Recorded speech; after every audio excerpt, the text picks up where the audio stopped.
Okay, Gilas versus Egypt. So, Philippines versus Egypt.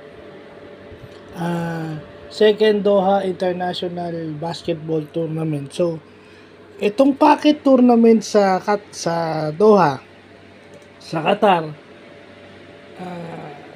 kung ano yung pwede nating makuha rito, it's simply na yung offense natin na pinapatakbo ng Gilas is predicated on mid-range jump shots. Okay, mid-range jump shots. Why? Because hindi mo pwedeng pilitin na makipagbanggaan ka dun sa malalaki. Tendency is 6'10 ka, si Junmar Fajardo 6'10, ang kalaban mo 6'10 din. So ano nangyayari? Nako-contest yung tira mo, at pag contested yung tira mo, kadalasan hindi na shoot yun. Diba? Kasi hindi naman sila magiging aggressive fouling a jump shooter. So you might as well take the mid-range shot. Pero dapat pumapasok.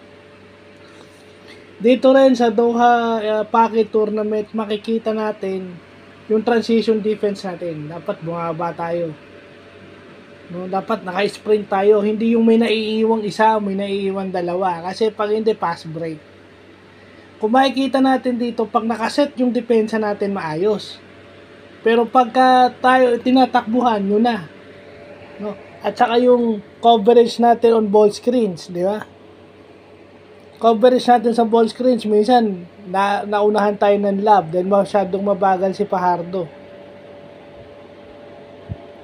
Because AJ is covering yung guy with the ball, dahil siya yung nag-hard show, may naiiwan. At kapag binaliktad mo yun, jump shot naman ang maibibigay doon. 3-point shot. And yung big man ng Egypt tumitira ng 3 points. So, buti nga pumapasok eh. Kasi kung hindi pumapasok yun, lugi pa rin tayo sa kanila. Sana nga hindi pumapasok. So yun, dapat yung outside shooting natin, transition defense natin, pumapasok, at saka yung gang rebounding.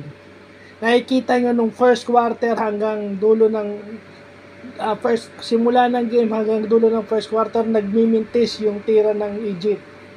Puro long shot yon. So kung puro long shot yon, siguro naman kaya na ng mga gwardiya natin yung long rebound. Dapat gang rebounding by committee. Siyempre matatambakan tayo dahil pumapasok yung tira, nagpaulan ng 3, wala na tayong magagawa dyan. Kailangan lang i-take away natin yung 3, at saka siyempre makapag-recover agad dun sa loob, dun sa paint. Sasabihin nyo hindi ano yung triangle offense. Yung triangle offense ang nagbigay kay Phil Jackson ng 11 rings. Yung triangle offense na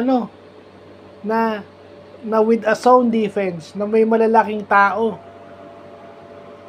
So effective yung triangle offense, depende sa tira na pwedeng ibigay sa'yo nun. At ano yun? Mid-range. The only person that is capable in this game yun lang yun, yung mga capable na tumira out of the triangle offense is Carl Tamayo, Brownlee, Oftana, and even Dwight.